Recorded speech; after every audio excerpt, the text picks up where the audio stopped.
And it's not just individuals who can be evicted. It can be whole communities, like St Michael's Gate, a 74-home, council-owned development in Peterborough.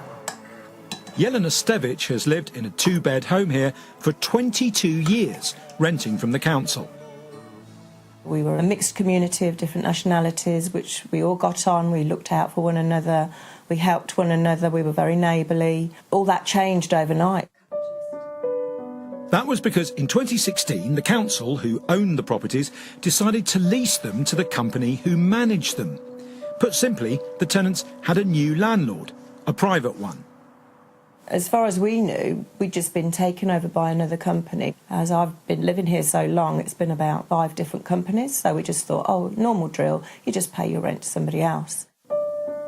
Jelena was lucky. Along with one other resident, she had an assured tenancy giving her security. But that was not the case for the other 72 households on the development. Now private tenants, their security was gone. They received a letter out of the blue, what's known as a Section 21 order, telling them they were to be evicted. Even though they'd done nothing wrong, they were told they had 2 months' notice to find somewhere else. What many found difficult to understand about all this was that in order to make room for some homeless people, another group of people were being made homeless themselves. I had people knocking on my door in tears, not knowing what to do. We tried to support them as best as we could. What was the most upsetting thing you saw or heard?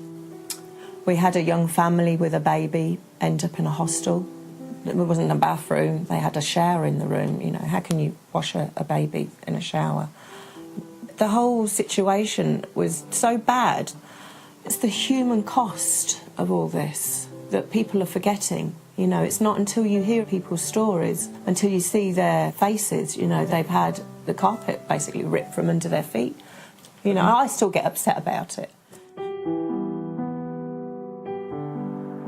By evicting the residents of St Michael's Gate, the management company, Stephen Phillips, could make more money providing emergency accommodation for homeless families than from standard short-hold tenancies.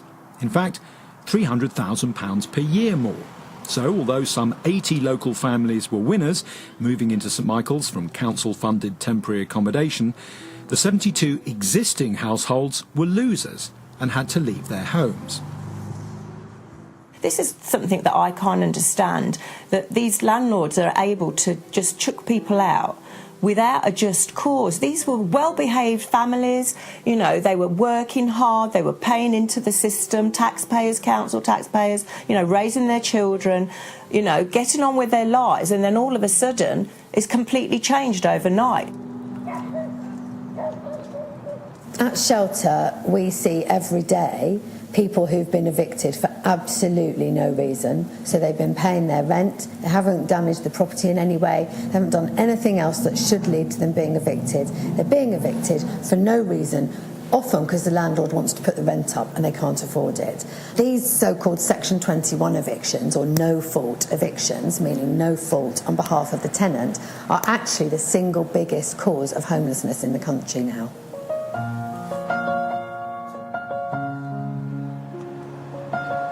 Of the 72 households evicted from St Michael's Gate, some had to be rehoused by the council. The rest had to find new accommodation in the private sector. We approached Stephen Phillips for comment, but they declined. But in a statement, Peterborough Council told Tonight, of the families that moved into St Michael's, 147 moved on into permanent accommodation in the last 2 years, with another 77 on their way. It was inevitable that if Peterborough City Council had decided not to lease St Michael's Gate, another local authority would have, and placed their own homeless families from outside the city there. The council's first commitment is to the people of Peterborough.